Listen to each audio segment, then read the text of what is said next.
रामदास बोढ़ाना जी जो हैं ये हर एकादशी पर जाते थे और हर एकादशी पर जाकर के दिन भर अन्न नहीं पाते थे। शाम को पहुंचते थे, पैदल चल के जाते थे ठाकुर जी से, और शाम को पहुंच करके द्वारिकाधीश का दर्शन करके फिर रात भर जागरण करते थे, रात भर कीर्तन सुनाते थे ठाकुर जी को, और ठाकुर जी को कीर्तन सुना के सुबह होते ही मंगला दर्शन करके फिर निकल जाते थे। धीरे धीरे रामदास जी अब थोड़े वृद्ध हो गए, अब पैदल चल के आने में उनको दिक्कत होती थी बेचारे, जैसे तैसे, फिर भी अपना नियम नहीं तोड़ते थे, हर एकादशी पर जाते थे द्वारिकापुरी।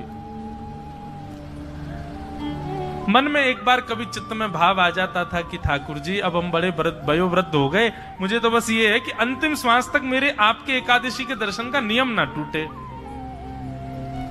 ठाकुर जी को पता चल गई थी भैया अभी इतने वयोवृद्ध हो गए, अब ज्यादा इनसे आना जाना होगा नहीं, क्या करें।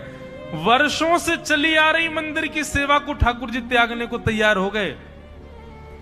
रामदास बोढ़ाना आए और रात्रि जैसे ही जागरण करने लगे तो नेत्र बंद करके जागरण कर रहे थे, उनके चित्त में अपने आप ठाकुर जी मानो ऐसे दिखने लगे कि मंदिर का गर्भगृह खुल गया है और ठाकुर जी सचल रूप में बैठे हैं और कह रहे हैं, ए रामदास चल मुझको अपनी गोद में लेकर के चल दे, अब मैं तेरे संग ही रहूंगा, तू जहां रहता वहीं रहूंगा, तुझे रोज रोज आने, तुझे हर एकादशी आने की जरूरत नहीं है।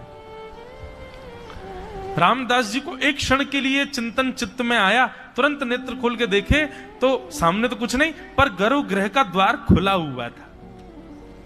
रामदास बोढ़ाना रात भर कीर्तन कर, ठाकुर जी उसको संकेत कर रहे हैं कि मैं तेरी गोद में बैठ के तेरे संग चल लूंगा। नेत्र खोल के देखा तो गर्भगृह खुला था। रामदास जी ने धीरे से उठ करके मन में विचार किया, अरे रामदास जीवन भर नियमों का पालन किया, अब तो प्राण त्यागने का समय, कुछ दिन बाद तेरे प्राण चले ही जाने, ठाकुर जी ने संकेत कर दिया है, अब तू जाके ले ही ले ठाकुर जी को। गर्भगृह का द्वार खोल करके भीतर देखा, श्री द्वारिकाधीश खड़े हैं और महाराज तुरंत भीतर प्रवेश करके अपनी भुजाओं से जैसे उठाया, इतने हल्के हो गए ठाकुर जी, रुई के जैसे हल्के हो गए, मानो जैसे स्वयं तैयार बैठे उसके संग चलने के लिए।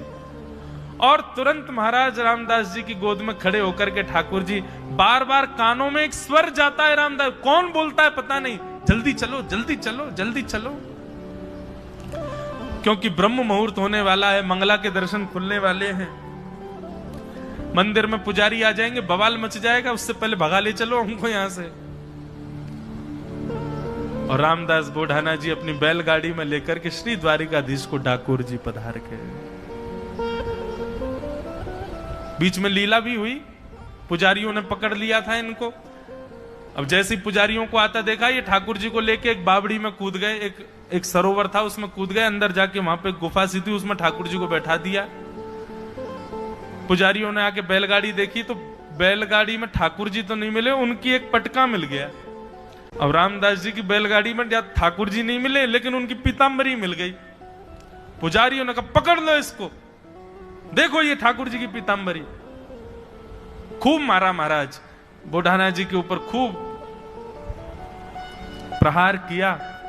जब उनके रक्त निकलने लगे तब एक करुण क्रंदन करते हुए एक छोटे से बालक के स्वर में उस बावड़ी से आवाज आने लगी, अरे मूर्खों क्या कर रहे हो, जानते नहीं हो भक्त मेरे ही अंग होते हैं, उनको पीड़ा देते हो तो मुझे पीड़ा होती है। जब ये स्वर सुना, दौड़ करके पुजारियों ने जैसी बावड़ी में देखा तो बावड़ी में जो जल था उसका जल रक्त के रंग का हो गया था। पुजारियों ने कहा, अरे भैया ये बोढ़ाना जी नहीं लेके जा रहे हैं, ठाकुर जी इनके साथ जा रहे हैं, छोड़ दो। प्रणाम करके पुजारी सब वापस लौट गए। नीचे जाकर के देखा तो जहां जहां श्री रामदास जी को चोट लगी थी वहां वहां ठाकुर जी के अंग पर भी दर्शन हो रहा था क्षोभ का। नेत्रों से नीर बहाने लगे, चरणों में मेरी वजह से कष्ट हो गया ठाकुर जी। प्रणाम करके जैसे ही देखा तो ठाकुर जी का भी घाव ठीक हो गया, बोढ़ाना जी के घाव भी ठीक हो गए, और अपने अंग से भर करके बोढ़ाना जी उनको लेकर के ठाकुर जी पधारे।